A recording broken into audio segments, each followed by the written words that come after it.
Muito boa noite, irmãos. Para mim é uma alegria estar aqui. Primeira vez que eu venho a Criciúma. Estava comentando com os irmãos hoje que muitas vezes passei de carro aqui pela BR-101, né?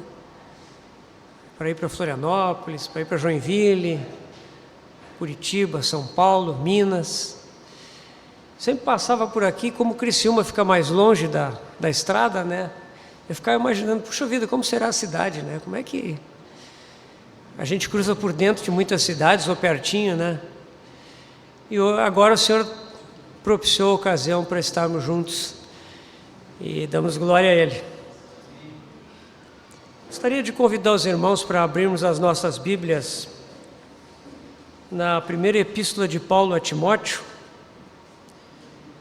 no capítulo 3, versículo 16. 1 Timóteo 3, 16.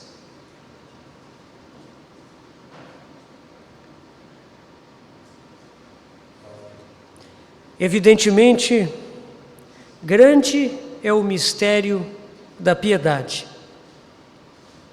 Aquele que foi manifestado na carne, foi justificado em espírito, contemplado por anjos, pregado entre os gentios, crido no mundo, recebido na glória.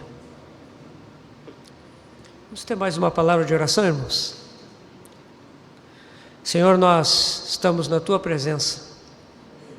Queremos agora tirar as sandálias dos nossos pés. Reconhecemos que ao abrirmos a Tua palavra para considerarmos as palavras de vida eterna, precisamos tirar as sandálias dos pés.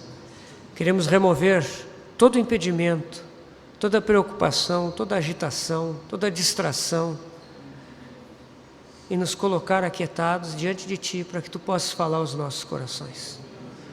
Confiamos no Teu Espírito Santo, que em nós habita, para tornar estas palavras vida nas nossas vidas.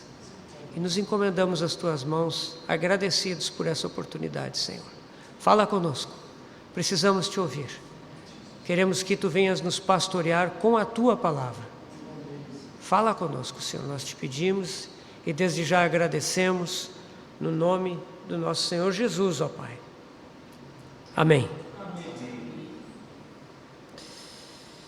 Nós vamos considerar no tema que é mencionado nesse versículo que acabamos de ler, o mistério da piedade.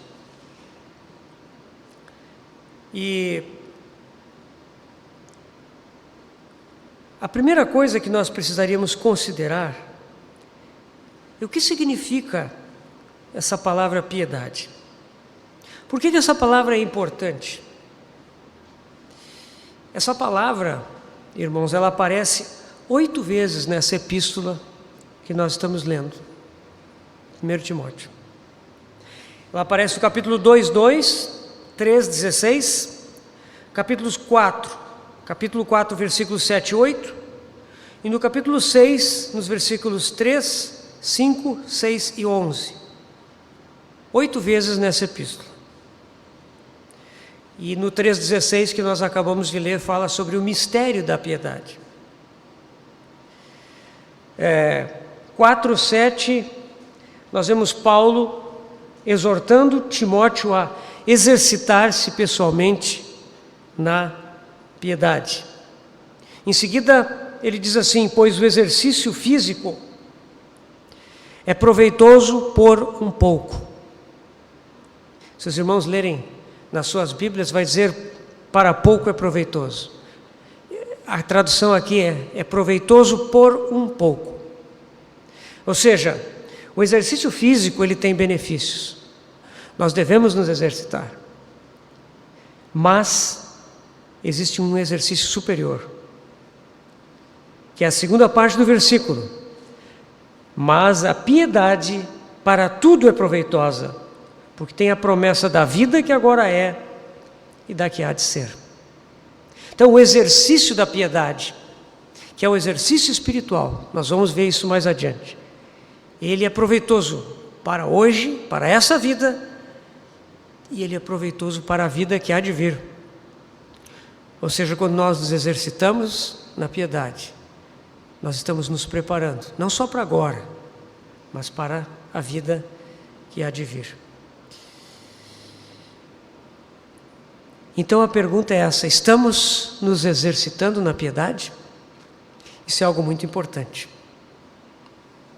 No capítulo 6, ali do versículo 3 ao 6, mas no final da carta de 1 Timóteo, nós vemos Paulo dizendo as seguintes palavras. 1 Timóteo 6, de 3 a 6. Se alguém ensina outra doutrina e não concorda com as sãs palavras de nosso Senhor Jesus Cristo e com o ensino segundo a piedade, é enfatuado, nada entende, mas tem mania por questões e contendas de palavras, de que nascem inveja, provocação, difamações, suspeitas malignas, altercações sem fim, por homens cuja mente é pervertida e privados da verdade, supondo que a piedade é fonte de lucro. Então, aqui nós vemos, irmãos, que existe um ensino que é segundo a piedade. O que isso quer dizer? Significa que na palavra de Deus nós vamos encontrar um tipo de ensino que ele induz a piedade, que ele suscita a piedade, que ele encoraja a piedade, que ele instrui na direção da piedade. E esse é o verdadeiro ensino, essa é a sã doutrina das Escrituras. Se não for assim, o texto está nos dizendo que esse ensino é falso, é fruto de mentes pervertidas e privadas da verdade. Esse tipo de ensino, ele está focado em questões, contendas, que produzem altercações. Quando o ensino vai nessa direção, nós sabemos que estamos longe da piedade. Portanto, meus irmãos, quando nós somos exercitados na piedade, instruídos na palavra segundo a piedade, nós somos capazes de discernir o verdadeiro ensino. E nós vamos ver que o ensino falso não é somente o ensino da heresia, o ensino daquilo que não conduz a Cristo, mas é um ensino que não incentiva, encoraja e direciona para a piedade. Esse termo, piedade, é um termo bem importante. Aqui nós vimos as 8 menções na primeira epístola a Timóteo. Mas, por que nós estamos vendo quantas vezes essa palavra ocorre?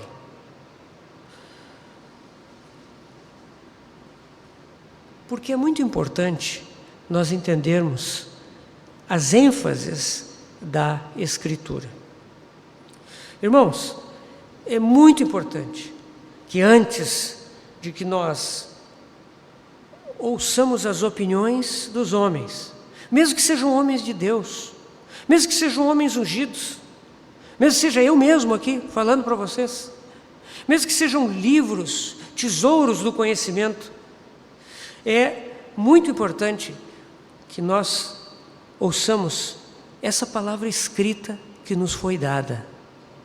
Ela é a nossa regra de fé, segura, infalível.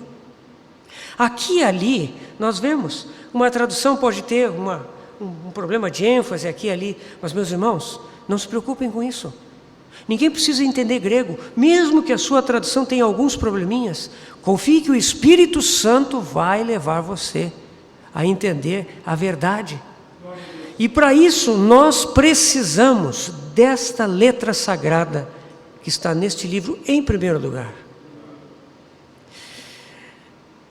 Por isso que nós estamos vendo quantas vezes essa palavra acontece. Porque nós temos que aprender a descobrir fatos nas Escrituras. Antes de interpretar as Escrituras, antes de saber o que fulano, o que Beltrano pensa, nós precisamos ver os fatos. E aqui temos um fato claro.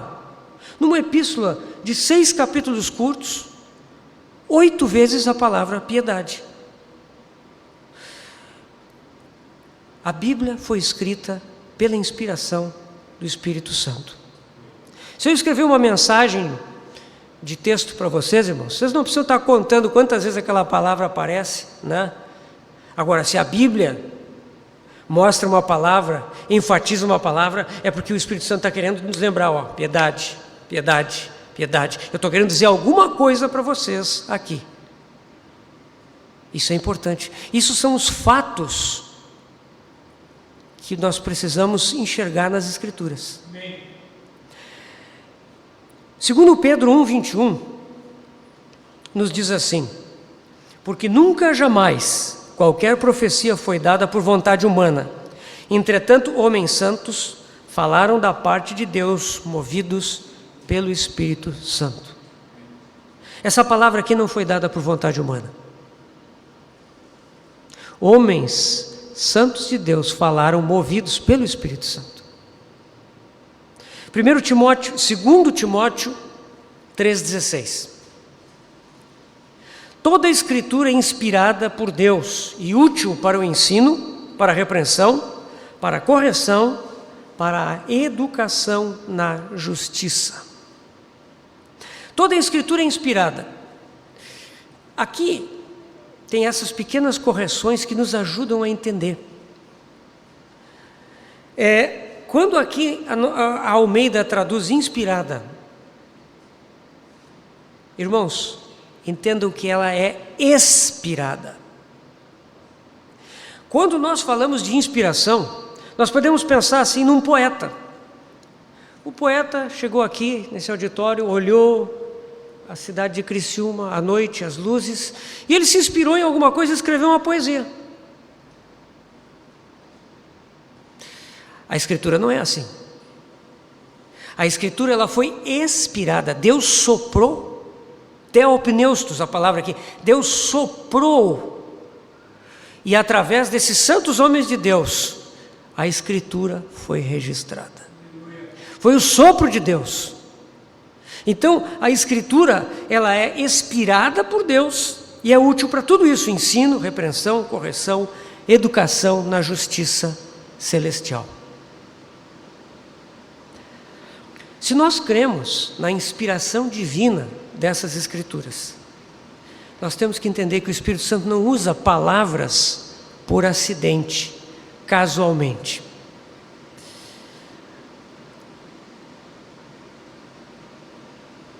E se ele usa uma palavra seguidas vezes, isso quer dizer que ele quer dar uma ênfase, né? E quando nós lemos a palavra de Deus, nós devemos estar atentos a estas ênfases, identificá-las.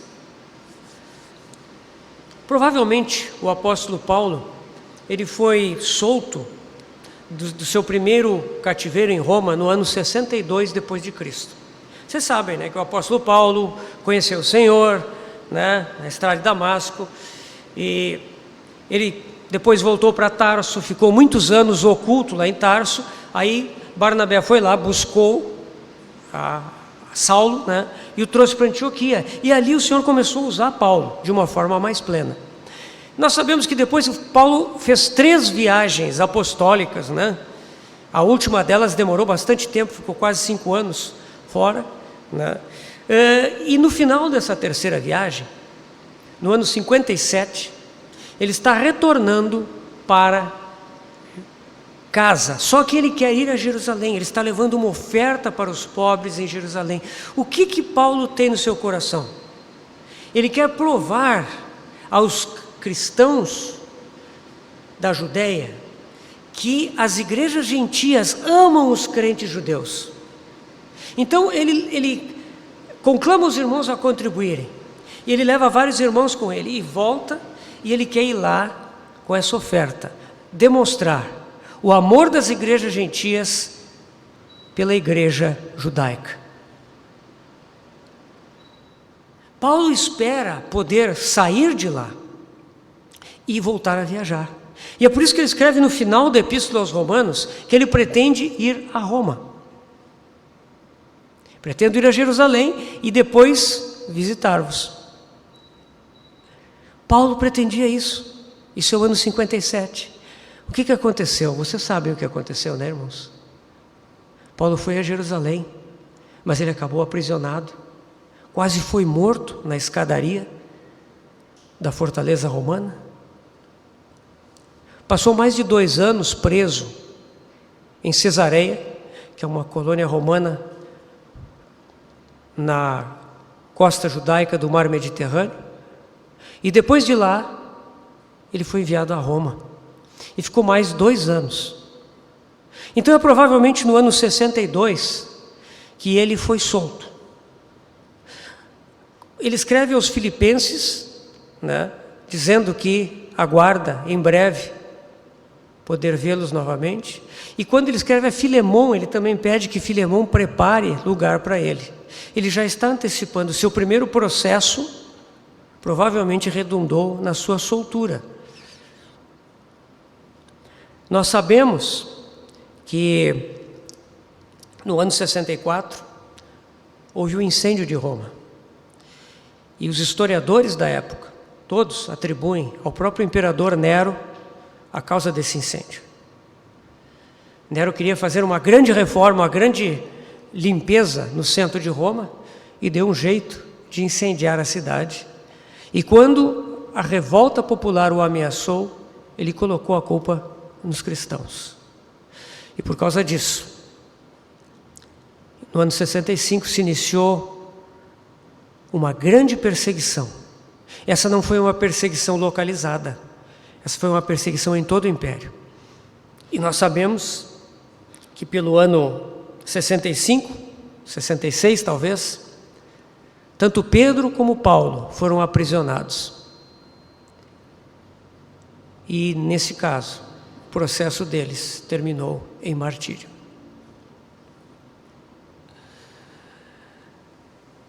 Quando Paulo é solto dessa primeira prisão, no ano 62, ele imediatamente vai visitar as igrejas. Seu desejo é ver as igrejas, né?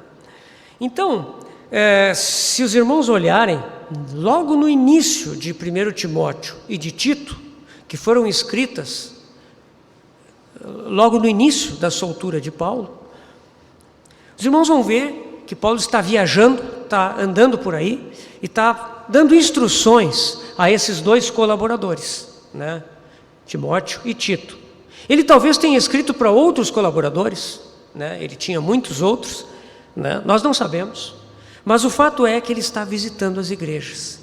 E se os irmãos lerem, vão ver que ele está com pressa. Nós já vamos ver isso. Nessas outras cartas, por exemplo, em 2 Timóteo, nós vamos achar o termo piedade uma vez. E em Tito, nós vamos achar mais uma vez. Se nós atentarmos ao advérbio piedosamente, nós vamos achar mais uma vez em 2 Timóteo e mais uma vez em Tito. E se nós olharmos para o adjetivo piedoso, ele está em Tito 1:8. Então, somando todas essas menções, tá, nós vamos ver que 13 vezes nessas cartas de Paulo, a expressão piedade, piedoso, piedosamente é usada. Se nós fôssemos olhar as outras epístolas de Paulo e achássemos que Paulo sempre usou essa palavra, bom, aí nós diríamos, bom, isso é uma ênfase que Paulo sempre teve. Seria importante estudar para saber o que Paulo queria dizer com essa palavra. Mas é curioso que se nós olharmos todas as outras cartas, Paulo escreveu 13 cartas. Se nós olharmos as outras 10, que são cartas bem maiores do que 1º, 2º Timóteo e Tito, né? Romanos tem 16 capítulos, né? Coríntios, as 2 epístolas aos Coríntios são epístolas grandes. Nós vamos olhar que em todo o resto das cartas de Paulo, escritas antes dessas 3, só tem uma vez essa palavra. em 1 Tessalonicenses 2,10. Ela nunca mais é empregada nas outras cartas.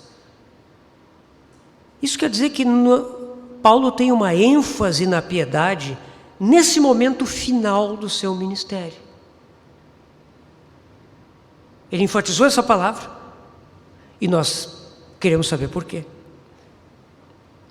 Nós vamos notar, já falamos que tanto Paulo como Pedro foram martirizados nessa grande perseguição que houve após o incêndio de Roma no ano 64. Nós vamos ver que a última epístola de Pedro, que foi escrita também nesse período, nessa época, antes do martírio, que deve ter acontecido no ano 65, que Pedro também, na sua segunda epístola, que são 4 capítulos, emprega 5 vezes a palavra piedade.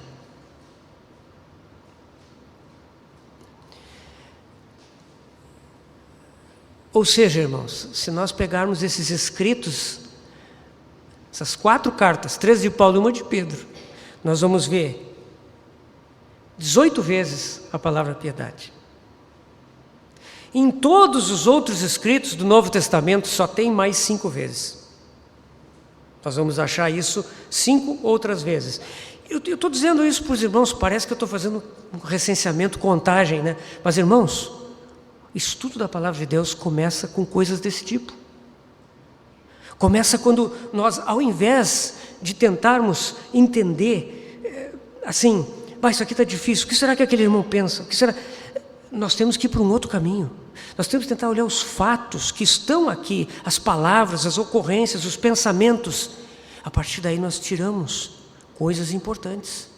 Claro, irmãos, claro que os irmãos que na história da igreja escreveram coisas importantes, eles vão nos ajudar bastante, sem dúvida. Mas nós temos que ouvir primeiro o Senhor.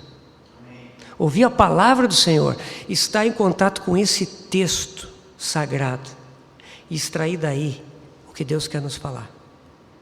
Piedade. Por que Paulo enfatiza esse termo de forma tão forte? Porque das 23 vezes que esse termo aparece no Novo Testamento, 18 vezes ele está registrado nessas 4 cartas que foram escritas nesse momento, entre os anos 62 e 65.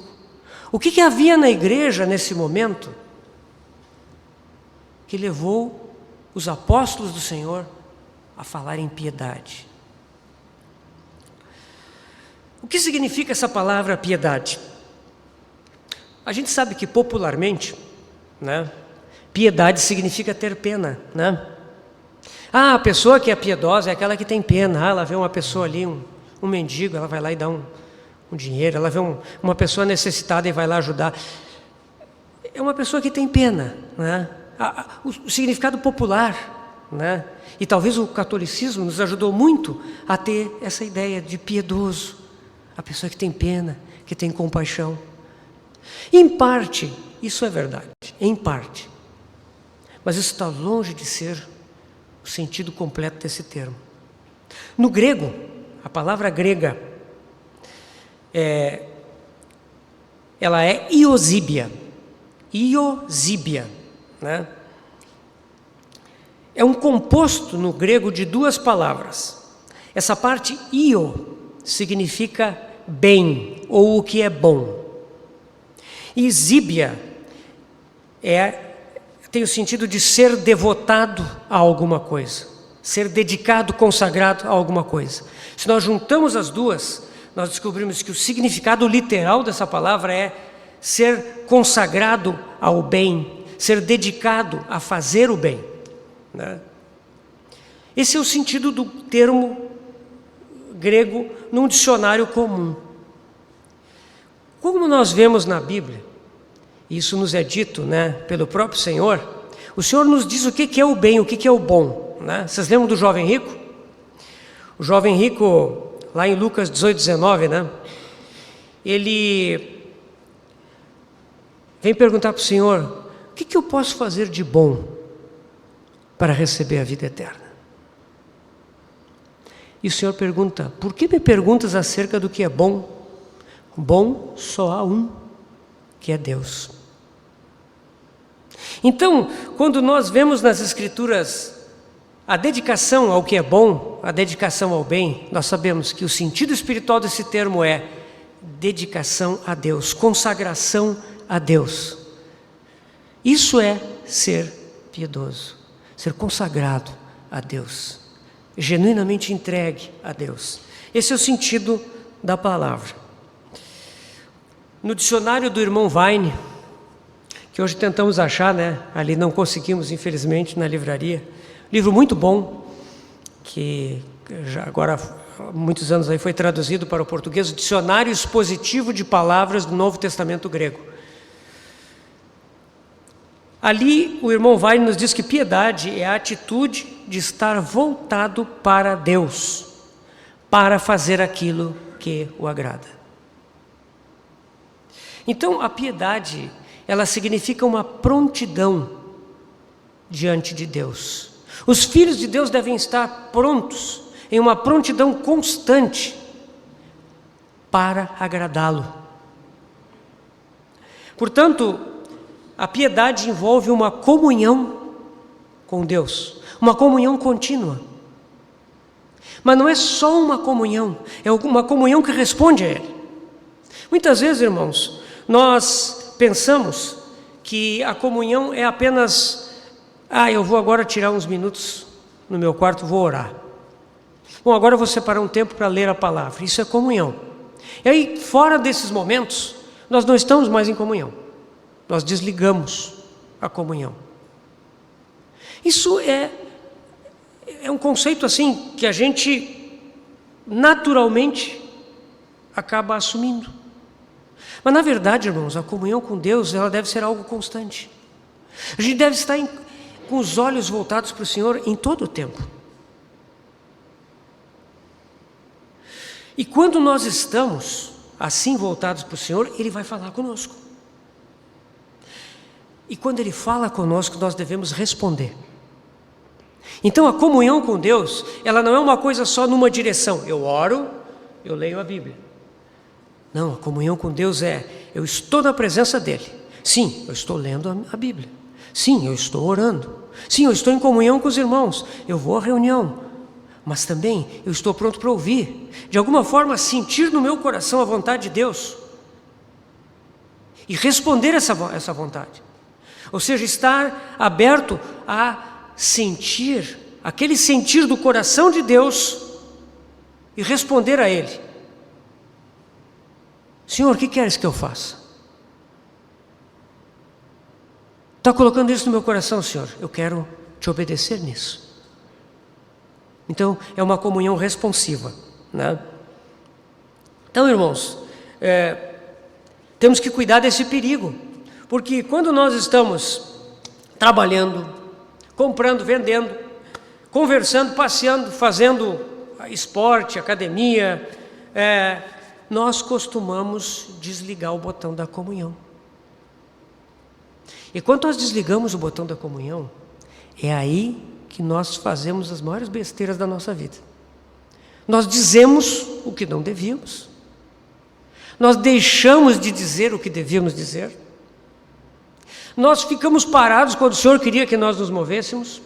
E nós nos movemos quando o Senhor queria que nós ficássemos parados.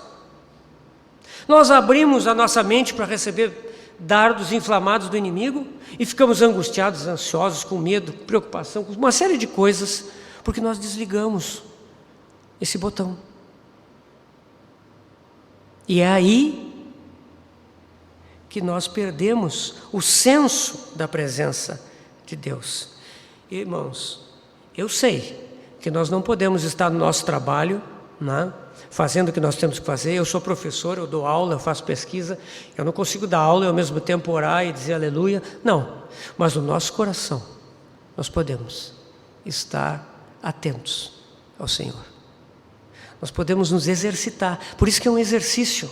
Eu sei que para nós, talvez, para muitos de nós, isso seja difícil, A gente pode pensar assim: puxa vida, como é que eu vou orar no meu trabalho? Eu estou lá fazendo coisas, meu chefe está ali, Meus colegas estão ali, eu tenho que interagir com eles. Irmãos, é possível. É que nós temos que nos exercitar. Esse é o exercício da piedade. É isso que Paulo fala quando ele diz: exercita-te pessoalmente na piedade.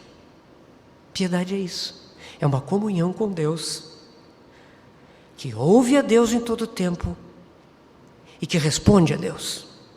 Nessa comunhão nós seremos alertados, nós seremos direcionados, nós seremos aconselhados. E isso é que é a vida segundo a piedade. Uma vida de constante presença do Senhor conosco, constante interação com Ele.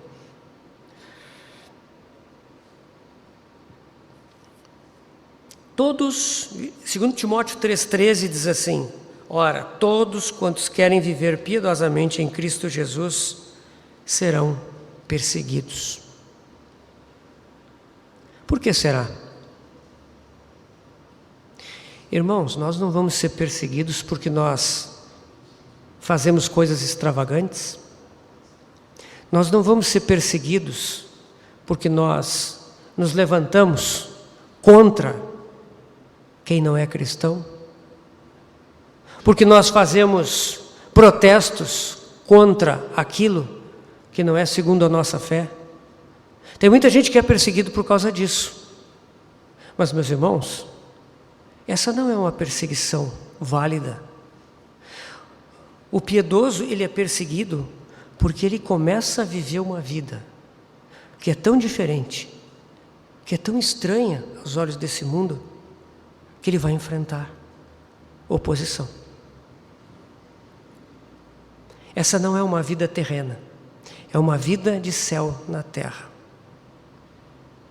Céu no sentido de que nós trazemos a realidade da presença do Senhor aqui para a terra.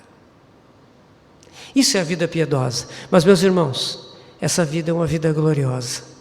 E a recompensa dessa vida é muito maior do que a perseguição que ela traz. Por isso, a pergunta que se faz nesse momento é: queremos viver uma vida piedosa? Queremos viver uma vida de comunhão constante, contínua com o Senhor? Queremos estar atentos ao Senhor, ligados nele o tempo todo, para receber o que é dele? Será que nós desejamos isso? Porque, irmãos, se nós não desejamos isso, não tem sentido, inclusive, nós estarmos aqui. Não tem por que a gente estar aqui. Mas se nós temos como uma coisa desejável viver piedosamente, viver essa vida de comunhão contínua, estar na presença do Senhor em todo o tempo, ouvir a sua voz e responder à sua voz, ouvir os seus alertas, ouvir as suas repreensões, ouvir os seus impedimentos, assim como os seus mandamentos. Se nós quisermos aprender esse caminho, então vale a pena estudarmos o que é a piedade, o que é o mistério da piedade.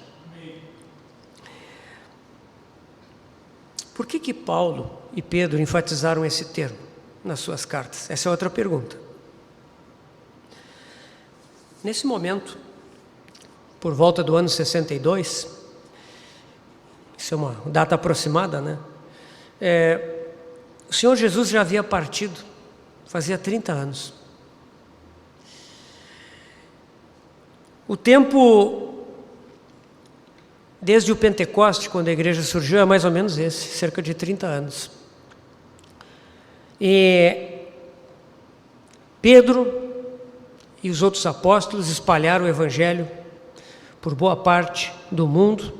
Paulo foi levantado em seguida e levou o evangelho mais longe ainda, até Roma. E boa parte do império, nesse momento, estava evangelizada. Paulo queria ir à Espanha, provavelmente porque a Espanha, no outro lado, né, nós temos assim Israel, Mar Mediterrâneo, aqui é Itália, Roma, e na outra extremidade do Mar Mediterrâneo está a Espanha.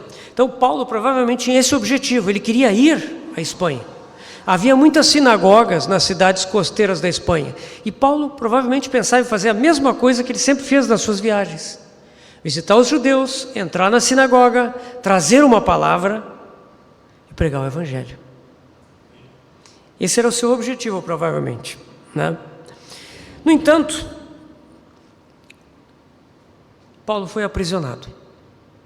E Paulo ficou cerca de 5 anos sem contato com a igreja. Claro que os irmãos visitavam ele na prisão, ele escrevia cartas, alguém ia lá para levar essas cartas, a carta aos Efésios, a carta aos Filipenses, a carta aos Colossenses, a carta a Filemon. Então, nesse tempo de prisão em Roma, Paulo escreveu essas cartas todas. E quando ele foi libertado, ele sai da prisão e ele começa a correr. Por que será? Veja bem aqui, 1 Timóteo 1,3. Quando eu estava de viagem, rumo da Macedônia, te roguei permanecesses ainda em Éfeso, para admoestares a certas pessoas, a fim de que não ensinem outra doutrina. Aqui nós vemos que Paulo estava de viagem. Ele havia estado em Éfeso. Ele havia estado em Éfeso porque essa carta mostra que ele conhecia bem a situação lá na igreja. E ele saiu de lá. Ele foi para Macedônia. Macedônia é onde está Filipos, onde está Tessalônica, onde está Bereia. Ele foi visitar os outros irmãos, né? E ele deixou Timóteo lá. Por quê? Porque tinha coisas que ele não conseguiu completar. Ele esteve um tempo lá com os irmãos. Mas Paulo viu que a situação era uma situação muito difícil. Uma situação em que havia muita coisa a fazer, muita coisa errada. A gente vê aqui que havia pessoas que se ocupavam com fábulas e genealogias sem fim, promovendo discussões. Essas pessoas haviam se perdido em loquacidade frívola. Difícil isso, né? O que é loquacidade frívola? Isso aí é uma fala aleatória, sem sentido, sem proveito espiritual. Então, nós vemos aqui, tem vários trechos aqui, em que,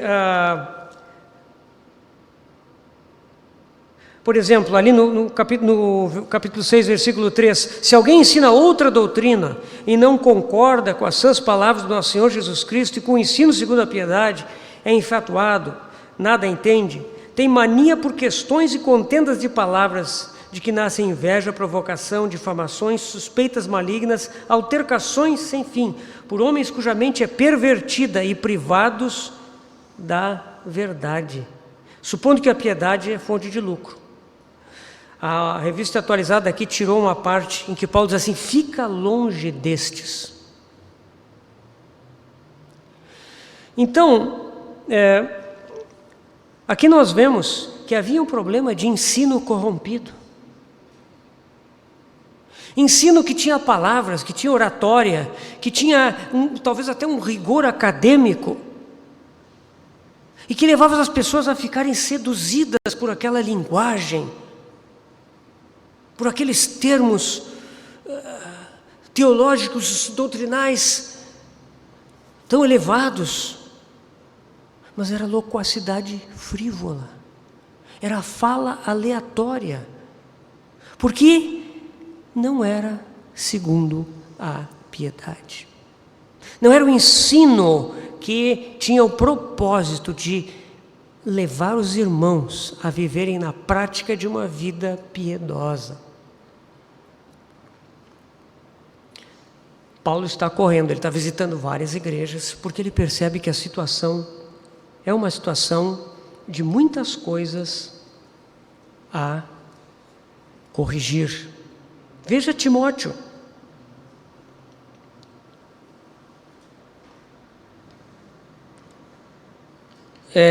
Tito. Tito, capítulo 1, versículo 5.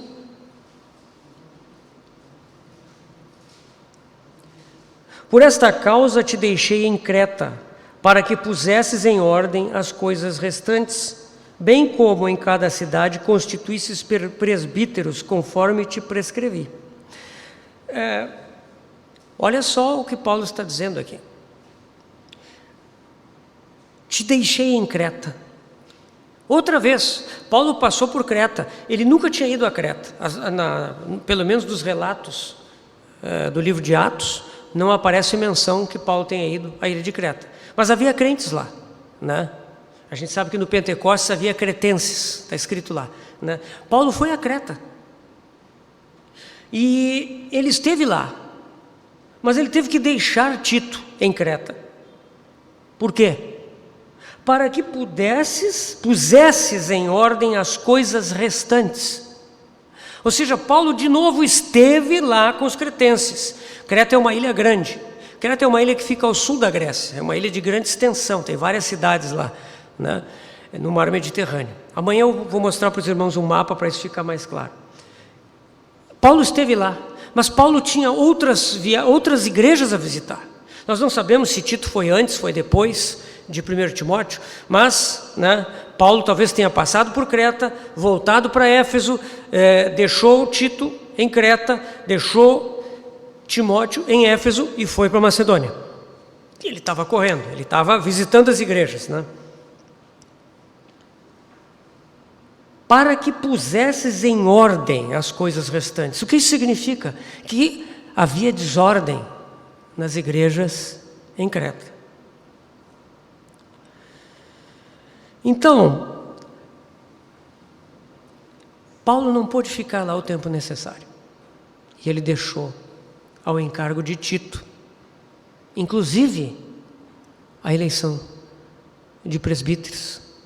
Ou seja, junto com os irmãos de cada localidade, orientar a escolha de líderes.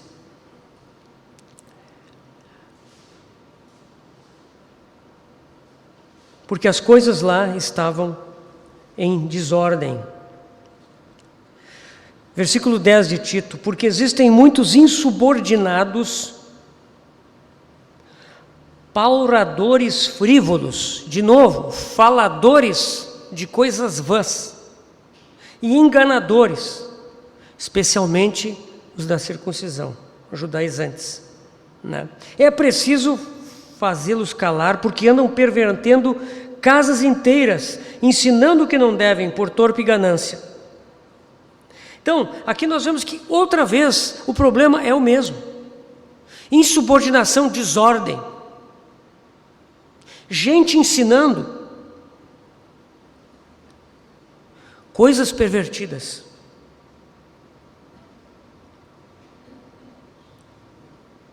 No tocante a Deus, professam conhecê-lo, entretanto o negam por suas obras. Esse é o versículo 16 de Tito 1, né? Por isso que são abomináveis, desobedientes e reprovados para toda a boa obra. Então aqui nós vemos que havia na igreja, naquele momento, naquelas igrejas com quem Paulo tem contato, havia um processo de decadência. Decadência espiritual. Muitas pessoas viviam desordenadamente. Muitos viviam superficialmente. Muitos estavam espalhando falsos ensinos, fazendo ousadas asseverações. As pessoas ensinavam, mas as pessoas tinham uma vida distante daquilo que elas diziam. O conteúdo da palavra que havia sido depositada neles havia se tornado uma doutrina. E havia uma discrepância entre aquilo que se falava e aquilo que se vivia. Por isso, a piedade é tão importante. A gente vê em 1 Timóteo 5,20 que havia irmãos que estavam vivendo abertamente no pecado, né? E Paulo ordenou que Timóteo os repreendesse na presença de todos. 5, 20, 1 Timóteo 5, 20. Quanto aos que vivem no pecado, repreende-os na presença de todos, para que também os demais temam. Pessoas vivendo em pecado aberto, pessoas se reunindo sem temor. Então nós vemos que havia esse processo, um processo de decadência, e Paulo está procurando agir junto com seus colaboradores para que isso seja corrigido.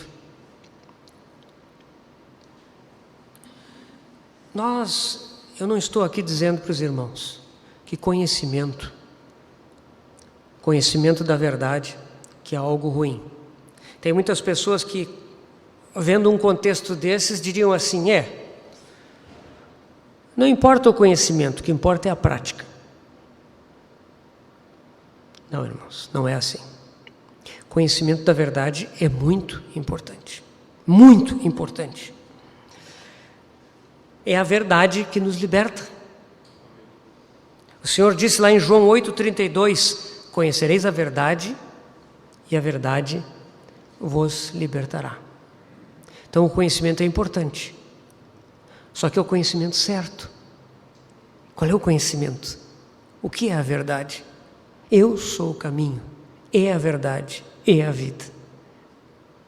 Então, a verdade é importante, mas a verdade tem que nos levar a uma pessoa. Nós precisamos conhecer as Escrituras muito. Devemos ler, meditar, estudar, mas nós precisamos tocar o Cristo que está nas Escrituras.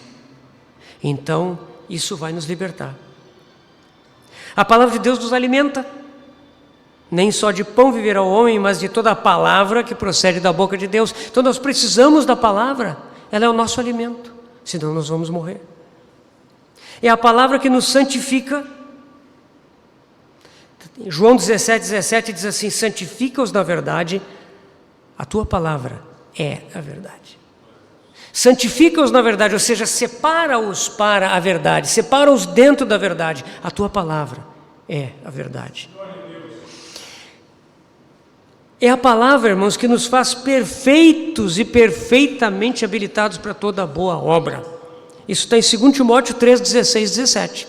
Essas epístolas aqui. Né? A palavra de Deus, né, ela é inspirada por Deus, né, e é apta para nos educar na justiça, nos corrigir e tudo mais, né? A fim de que o homem de Deus seja perfeito.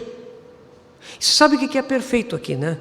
Perfeito não quer dizer impecável, sem falta nenhuma. Perfeito é uma pessoa que ela está funcionando plenamente para o propósito que ela foi designada.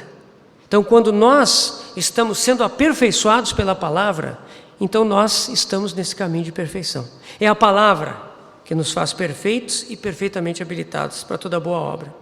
E nós sabemos também que a Igreja Gloriosa está sendo formada pela lavagem de água pela palavra. Efésios 5, 25 e 26. Então, conhecer a palavra de Deus é muito importante.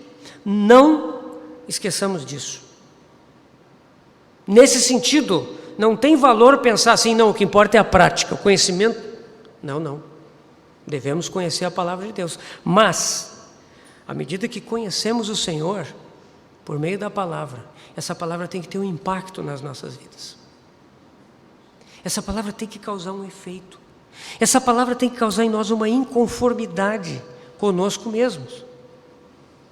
Uma inconformidade em seguir em certos caminhos que o Senhor vai nos mostrando através da palavra. E esse caminho da piedade, ele vai nos ensinar, ele vai nos trazer libertação. A verdade liberta, a verdade alimenta, a verdade transforma. Então, se a palavra ela não está tendo esse impacto constante, se a minha leitura e estudo da palavra não está diretamente me tocando à medida que eu estudo, então, irmão, significa que nós estamos tornando a palavra uma coisa cultural, uma coisa acadêmica, que nem um livro da escola. Eu vou estudar biologia, tá, estudei, aí tem a prova, eu faço a prova, passei, dali a 2, 3 anos eu esqueci. A palavra de Deus, ela tem que causar um impacto. Quando nós estamos lidando com essa palavra, ela tem que impactar as nossas vidas. Nós vamos falar mais adiante sobre Hebreus 4:12, palavra viva e eficaz, que penetra até o ponto de dividir alma e espírito, e é apta para discernir os pensamentos e propósitos do coração. Nós vamos falar disso, mas é só para chamar a atenção dos irmãos. A palavra tem que ter um impacto. E é esse impacto, né, que vai nos levar no caminho da transformação.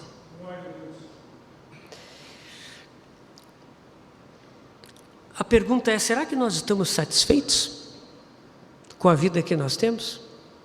Será que está bom assim? Às vezes parece, irmãos, que muitos crentes estão apenas aguardando a vinda do Senhor, vivendo as suas vidas da melhor forma que podem, conformados, satisfeitos. Afinal, o Senhor me salvou, o Senhor me deu a vida eterna, eu não vou entrar em juízo, passei da morte para a vida.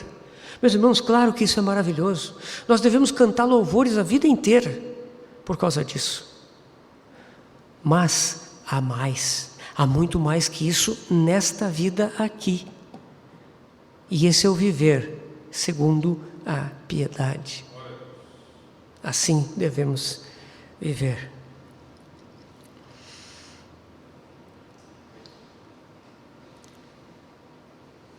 Nesse momento em que Paulo começa a percorrer as igrejas, ele percebe que surgiram um engano.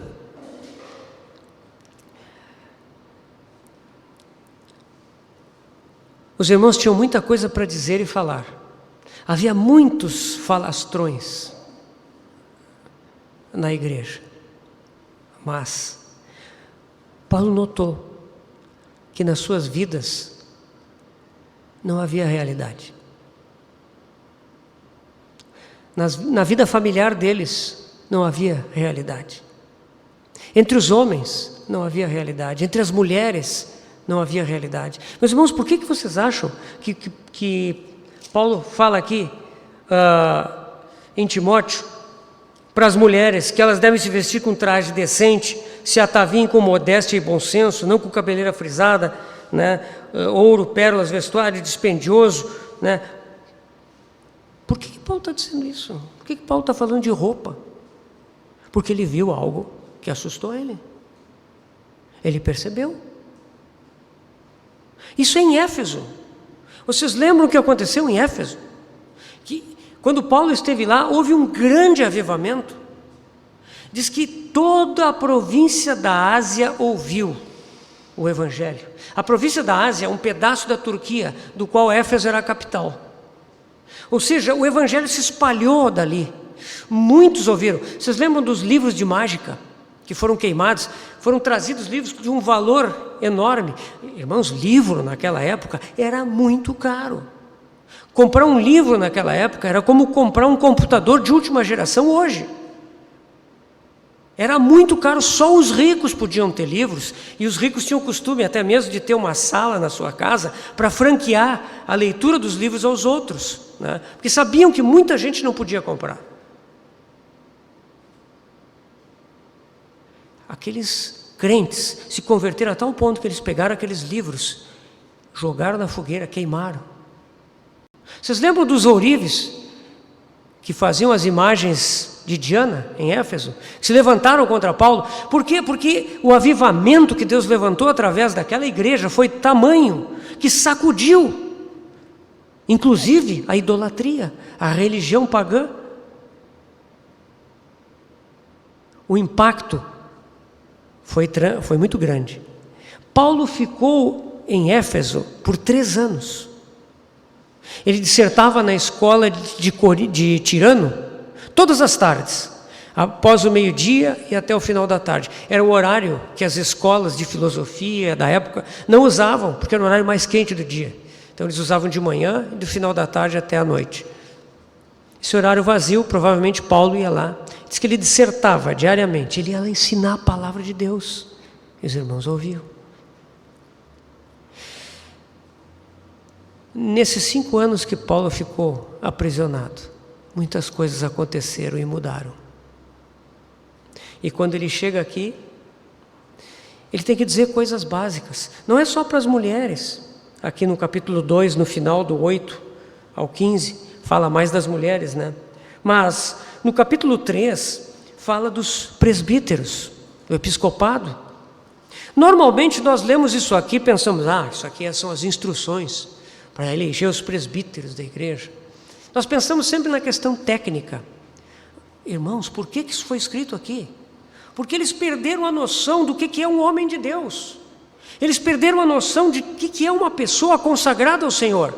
Então, Paulo tem que recomendar a Timóteo que constrangedoramente diga a eles que o bispo ou o presbítero, ele tem que ser irrepreensível, ele tem que ser esposo de uma só mulher, ele tem que ser temperante, calmo, sóbrio, não escandaloso, modesto, hospitaleiro, apto para ensinar, não dado ao vinho, não violento, puxa vida, né? Porém cordato, amigo do acordo, amigo de evitar as contendas. Inimigo de contendas, não avarento, que governe bem a própria casa, criando os filhos sob disciplina, com todo respeito, pois se alguém não sabe governar a própria casa, como cuidará da igreja de Deus? Vocês percebem?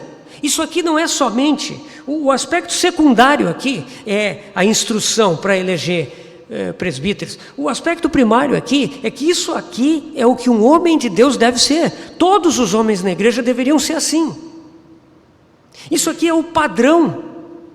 Esse é o padrão, né? E os irmãos mais experientes, eles todos devem ser assim.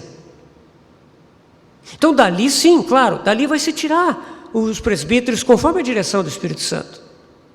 Mas quando Paulo tem que dizer, um homem consagrado é assim, tá? É porque perderam a noção. É porque tinha gente andando de um jeito, completamente fora. Os irmãos entendem? A mesma coisa para o diácono, né? Mesma coisa para o diácono. E depois em Tito, Paulo repete. Tito é um pouco menos extenso, mas Paulo diz a mesma coisa para Tito, as mesmas instruções para os presbíteros.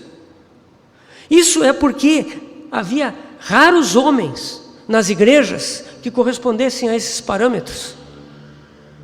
E isso aqui é o modelo. Isso é a vida de Cristo nos homens, é a manifestação. Então aqui, vocês não vão encontrar que a recomendação para o presbítero é que ele tenha lido 50 vezes a palavra, é que ele conheça grego, conheça hebraico, é que ele tenha ido a tantas conferências que ele... Não. Hospitaleiro, sóbrio, inimigo das contendas, cordato, esposo de uma só mulher, irrepreensível, que tenha bom testemunho dos de fora, inclusive. Não seja neófito. Então, essa era a situação em Éfeso, essa era a situação em Creta, e provavelmente essa era a situação vigente na igreja. Algo se havia perdido, algo se havia deteriorado. Hoje em dia, será que não é a mesma coisa que nós vemos nos nossos dias? Nós vemos tanto mundanismo na igreja, tanto liberalismo de costumes na igreja. Nós vemos política na igreja. Meus irmãos, como é triste ver que irmãos em Cristo se engajem em movimentos políticos, esquecendo que o nosso Deus é o Senhor dos senhores. Ele elege reis e retira reis, remove e estabelece, diz lá em Daniel. É Ele que faz isso. Toda autoridade é ordenada por Deus. E isso fala lá em Romanos 13. E nós sabemos, o Senhor é o Senhor. E se nós orarmos ao nosso Deus, podemos confiar. Seja quem for, Ele vai estabelecer as suas autoridades. Nós não precisamos pensar que o reino de Deus está nas mãos das autoridades. Não, pelo contrário, as autoridades estão na mão de Deus. Ele elege quem quer, Ele remove quem quer. Ele faz isso quando e como Ele quer. Isso é a visão do reino de Deus. Ele reina. O nosso Senhor está em autoridade. Então, hoje nós vemos a igreja emaranhada com essas coisas. Isso é mundo. Isso é a perda da visão celestial. A igreja está envolvida com consumismo, com vaidade. A igreja também está distraída com discussões teológicas que a nada conduzem.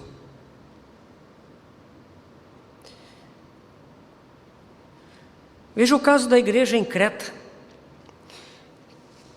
Lá em Tito, nós vamos ver um termo que aparece com bastante frequência. Os irmãos devem ter lido e sabem quais são esses termos. Os termos boas obras ou boa obra. Tito tem 3 capítulos e essa expressão aparece 5 vezes em Tito. 2:7, 2:14, 3:1, 3:8 e 3:14. Em 1 Timóteo, boas obras aparece também 5 vezes. E em 2 Timóteo, 2 vezes. Nessas 3 cartas são 12 ocorrências de boas obras. Qual é a razão disso? A gente sempre tem que perguntar ao Senhor: Senhor, por quê? Por que quando tu soprou e trouxe a tua palavra, por que aqui aparece tantas vezes boas obras? Pela mesma razão que a palavra piedade é usada. Mesma razão. Veja que Tito 2:7 nos diz que ele deve: torna-te pessoalmente padrão de boas obras. Tito deve dar o exemplo disso. E depois, no capítulo 3, versículo 8, Paulo exorta Tito para que, junto aos cretenses, diga o seguinte, os que têm crido em Deus sejam solícitos na prática de boas obras.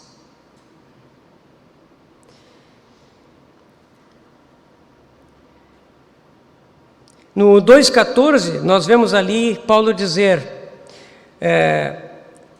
a respeito do Senhor Jesus, o qual a si mesmo se deu por nós, a fim de remir-nos de toda iniquidade e purificar para si mesmo um povo exclusivamente seu, zeloso de boas obras.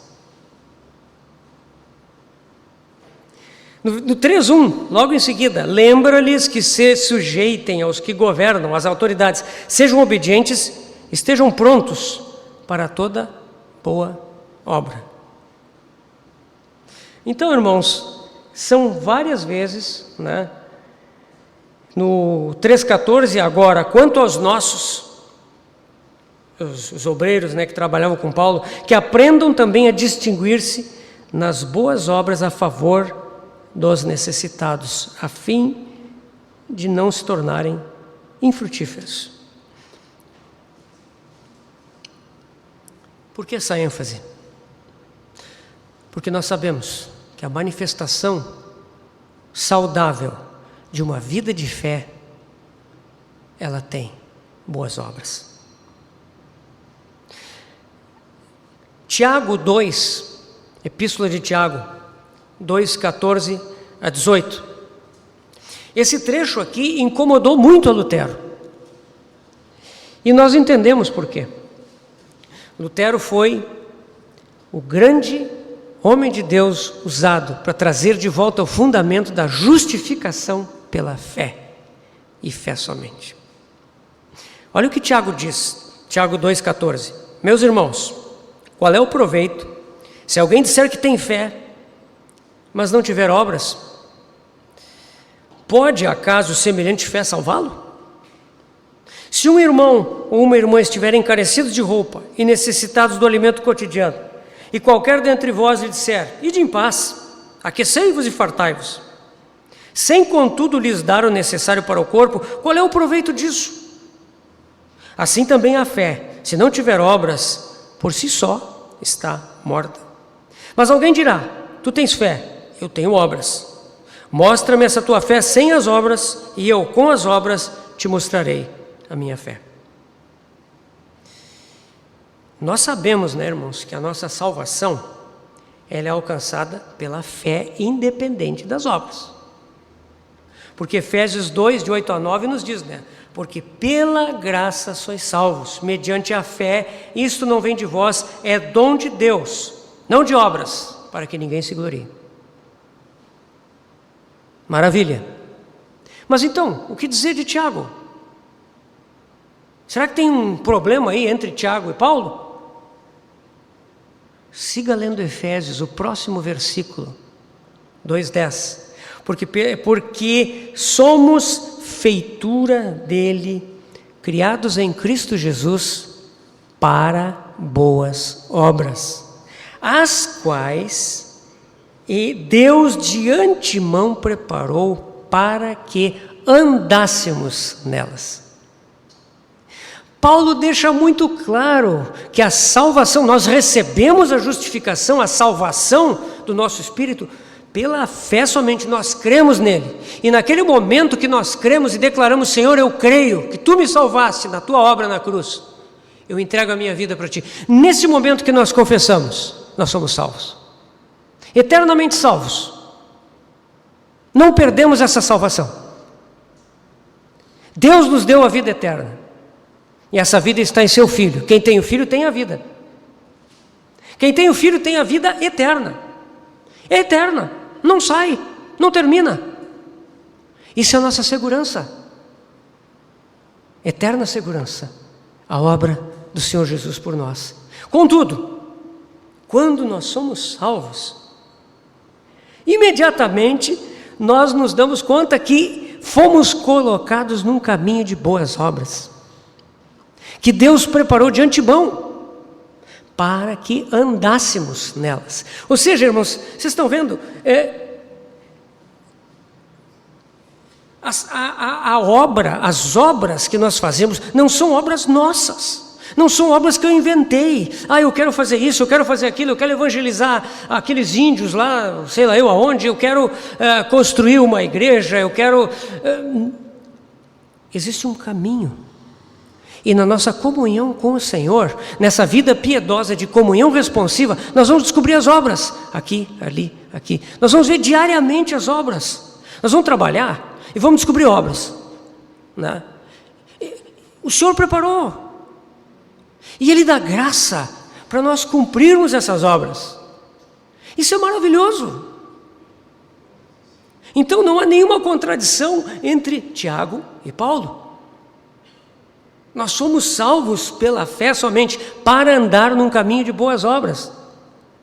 As obras que Ele preparou, que Ele nos chama para fazer. Isso é maravilhoso. Então, eu não estou dizendo aqui, irmãos, que nós devemos sair para fazer coisas. Não. Se nós fizermos coisas originadas em nós mesmos, fora dessa vida de comunhão com o Senhor, nós sabemos o que isso vai resultar, né? Madeira, feno, palha. Vai haver um dia que todas essas obras vão ser provadas. Se forem as obras que Ele preparou de antemão para nós, isso vai redundar em ouro, prata, pedras preciosas. O fogo só purifica essas coisas. O fogo só faz essas coisas ficarem melhores e mais reluzentes ainda. Agora, se é madeira, feno e palha, o fogo consome, vira em nada. Paulo é claro em dizer isso, irmãos, não perde salvação, não, mas é salvo como que através do fogo, né? As obras, elas se perdem. Então, nós que fomos salvos pela graça, pela fé na obra de Cristo, somos colocados num caminho de boas obras. Temos que fazer boas obras. Agora, o que estava acontecendo para que esse termo seja tão utilizado nessas 3 epístolas? Por que tanta ênfase em boa obra, boa obra? Estejam prontos para toda boa obra.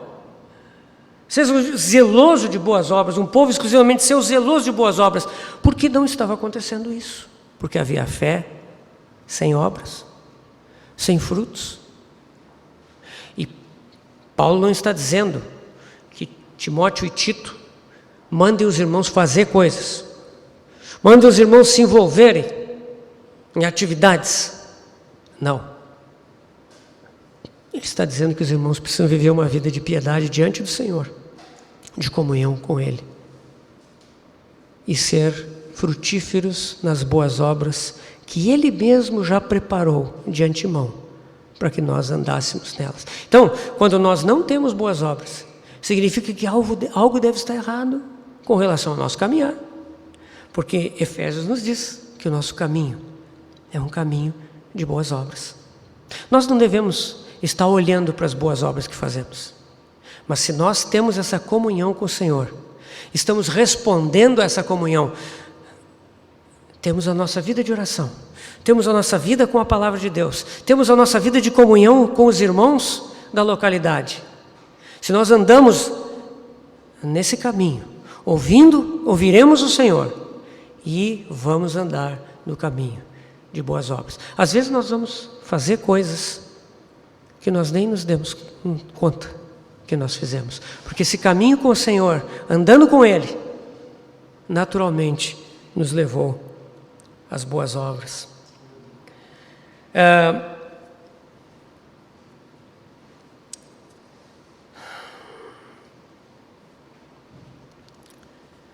Essa inconsistência entre a piedade e a vida estava acontecendo nas igrejas daquela época. Então, por isso que é importante nós sabermos o que é ser piedoso, irmãos. Ser piedoso significa que a nossa fé, ela está se manifestando no nosso viver comum.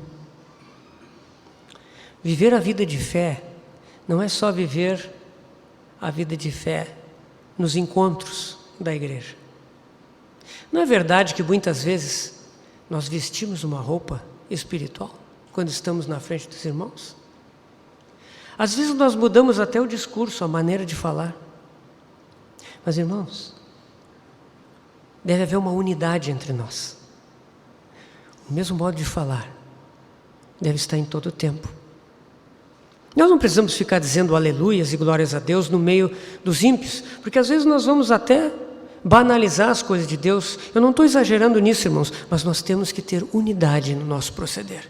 A vida que nós temos quando nós entramos no quarto e fechamos a porta e oramos ao Senhor é a mesma vida que nós temos quando nós saímos do quarto, fechamos a porta, vamos para a rua, andamos por aí.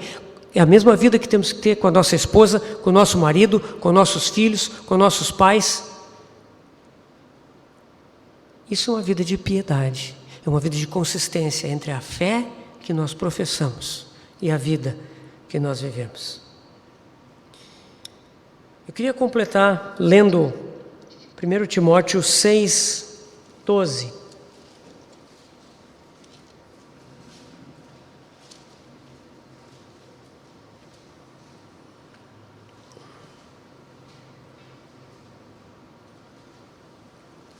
Ali Paulo diz a Timóteo: combate bom combate da fé, toma posse da vida eterna, para a qual também foste chamado, e de que fizeste a boa confissão perante muitas testemunhas.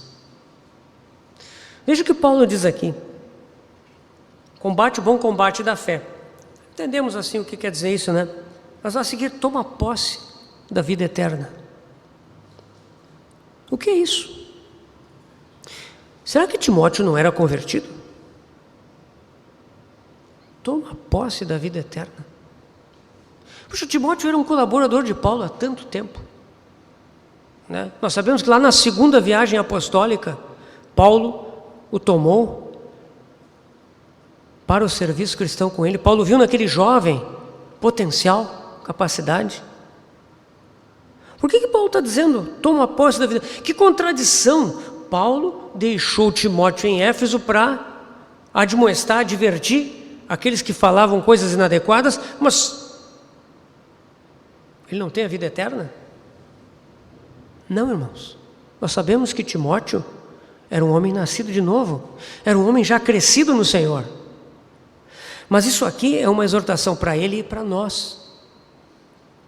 A vida eterna é algo tão grande, tem um potencial tão grande, tão forte, que nós ficamos tomando posse desse potencial a nossa vida toda.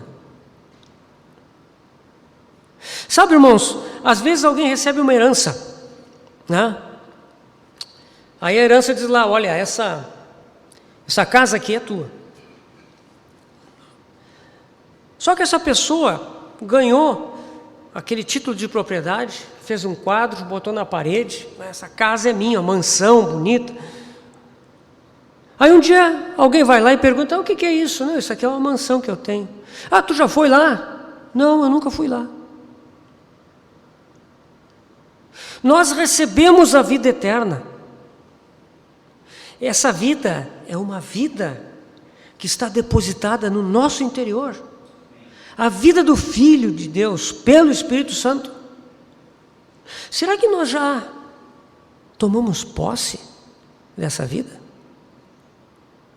Eu sei, irmãos, que todos nós já tomamos posse em alguma medida. Mas o alerta aqui de Paulo é para que nós sigamos adiante. Essa vida é uma vida inesgotável. É uma vida cheia de virtude e poder.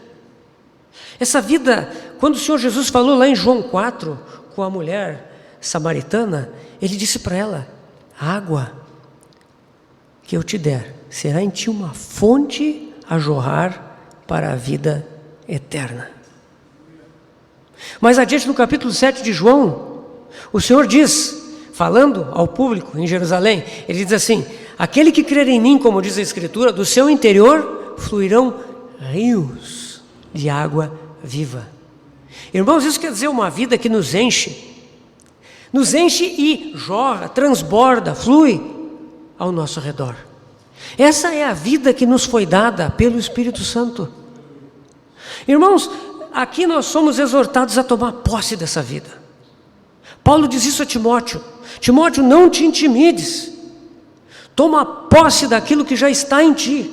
Deixa que essa fonte jorre, coopera com essa vida, deixa que ela cresça, deixa que ela se manifeste. Esse é o nosso caminho. Então, irmãos, que o Senhor possa nos animar, nos encorajar a explorar essa vida que está em nós. Essa vida é algo maravilhoso, é algo que os cristãos precisam explorar. É uma vida experimental, não é uma vida teórica, não é uma vida de argumentos, de doutrinações. É uma vida experimental, ela é baseada na verdade, ela é fundamentada na verdade. E não pode ser de outro modo, mas ela é uma vida que se experimenta, irmãos, pelo Espírito de Deus. O Espírito de Deus vai nos levar a uma experiência de uma vida transbordante, né? Esse é o objetivo do Evangelho. E essa é a vida piedosa. Essa vida, ela exige um exercício. Por isso que Paulo diz a Timóteo, o exercício físico é de proveito por um pouco. A gente sabe, é bom caminhar, né? É bom correr, é bom ir à academia, é bom fazer pilates, e tem muitas coisas, né? Por quê? Porque o nosso corpo, ele é o templo do Espírito Santo. E quanto melhor ele estiver para nós servirmos ao Senhor, melhor, né? Então o exercício físico é bom, só que o proveito dele é limitado.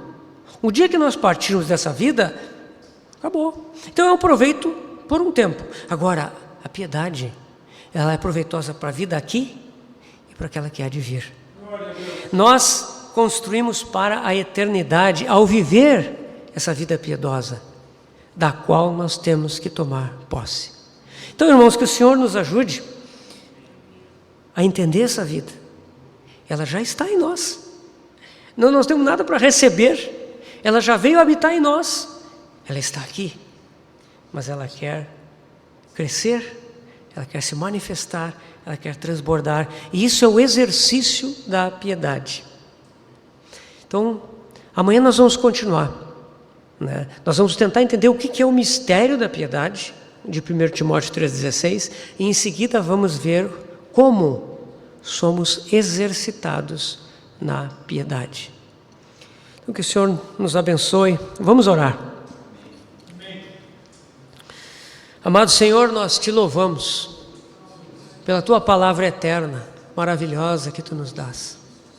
Senhor, tu sabes como nós somos insuficientes.